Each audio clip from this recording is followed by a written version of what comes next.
दुनिया के उन खुशनसीब ममालिक में से एक है जिनके पास एक बड़ा साहिल समुंदर है और इसके फ़ायदे बहुत सारे हैं।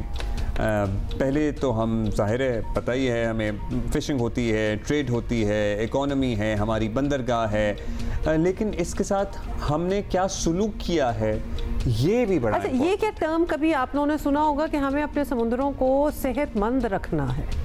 बिकॉज अभी जो हालात हैं, जो पोल्यूशन का लेवल है, आलूदगी का जो लेवल है, वो हमारे समुद्र उस तरह पाक नहीं है और दुनिया में रिवर्सल्स जो हैं वो हुए हैं, हमने सक्सेसेस देखे हैं, तो वो हमें भी अडॉप्ट करने पड़ेंगे। ऑब्वियसली हमने अपना एक इकोसिस्टम को ज़रा बैलेंस रखना है, वापस बैलेंस की तरफ लाना है। तो इससे मुतल्लिक जी आगे ही के लिए हर साल 8 जून को, यानी कल था 8 जून, वर्ल्ड ओशन डे मनाया जाता है और आपको पता है ऐसे दिन तो हम बिल्कुल नहीं भूलते, तो आज हम सेलिब्रेट भी करेंगे, ऑब्जर्व भी करेंगे और इसके लिए हमें ज्वाइन किया है national institute of maritime affairs से हमारे साथ मौजूद हैं कोमल शब्बीर साहिबा और डॉक्टर नाजिया शेर। ईद मुबारक टू बोथ ऑफ यू। बड़ा इंपॉर्टेंट टॉपिक भी है और आपने ईद के दिन हमारे लिए टाइम निकाला है। डॉक्टर नाजिया, मैंने अभी जो ये कहा है कि दुनिया ने पोल्यूशन, आलूदगी, कुछ रिवर्स किया, अपने समुद्रों को कुछ सेहतमंद किया है, सफाई की है ना, यानी हम कुछ कर सकते हैं बेसिकली। बिल्कुल।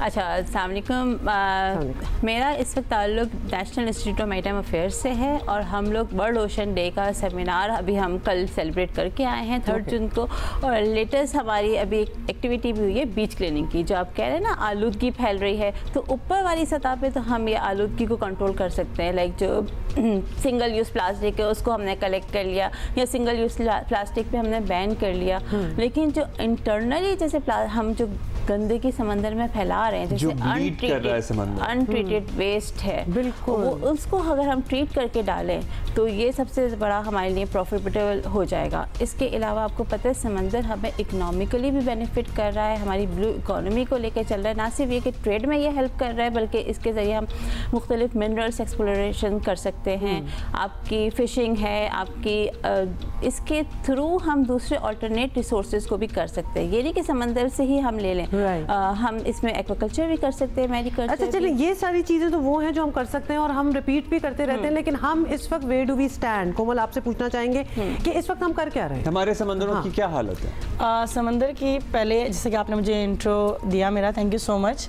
For inviting us. बेसिकली ये है कि हम लोग ऑलरेडी काम कर रहे हैं इन चीज़ों के ऊपर। अगर मैं स्पेसिफिकली बात करूँ ब्लू इकॉनमी के पर्सपेक्टिव में, तो हम अपने समंदर को साफ़ करने के लिए हमारी जितने भी ममालिक में मुख्तलिफ इंडस्ट्रीज़ हैं, हम लोग पूरी कोशिश कर रहे हैं कि जितना भी इफ्लुएंस होता है या जो मादा होता है, जहरीली मादा, वो हम समंदर में कम से कम डंप करें, क्योंकि ये एक बहुत बड़ा हमारे लिए एक अचीवमेंट होगी कि अगर हम उन चीज़ों को कंट्रोल कर सकें। इसी तरीके से जितना भी हमारा वेस्ट प्रोडक्ट्स होते हैं, केमिकल्स होते हैं, ऑयल स्पिलेजेस होते हैं, जो कि हमारी मुख्तलिफ साहिलों पर होते भी रहे हैं, तो उनकी सफाई के लिए हमारी नेवी भी और हम लोग जो हमारा इंस्टीट्यूट है, हम लोग बहुत काम कर रहे हैं। कोशिश करें कि बाकी सारे अदारे भी इन पर हमारे साथ मिलकर काम करें।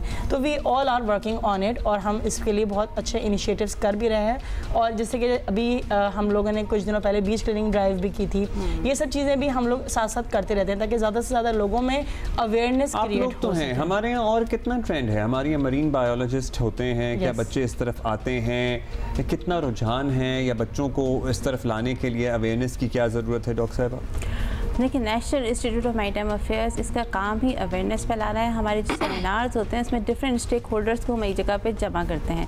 लास्ट टाइम हमारा जो सेमिनार हुआ है उसमें हमने policy makers, decision makers, stakeholders, students, different academia के और इंडस्ट्रीज़ के, ऑर्गेनाइजेशंस के, सबको कलेक्ट किया और उनको अवेयरनेस दी है। तो हम अवेयरनेस अपनी हम फैला रहे हैं। अच्छा, दुनिया में तो क्या होते हैं, मोती क्या होते हैं, पर्ल फार्मिंग भी हो रही है। क्या हमारे यहाँ कोई पर्ल फार्मिंग का प्रोजेक्ट है? यहाँ पर पर्ल कल्चरेशन बेसिकली इसको कहते हैं। तो हम लोग ने इनिशिएट कर रहे थे, मुख्तलिफ जगहों पर इस पर एक्सपेरिमेंट्स हो रहे हैं, बट उस इंडस्ट्री के लिए ये बहुत डेलिकेट इंडस्ट्री है। बेसिकली जब पर्ल की फार्मिंग की जाती है तो उसको पूरा एक आइसोलेशन में, उस इन्वायरमेंट में रखा जाता है।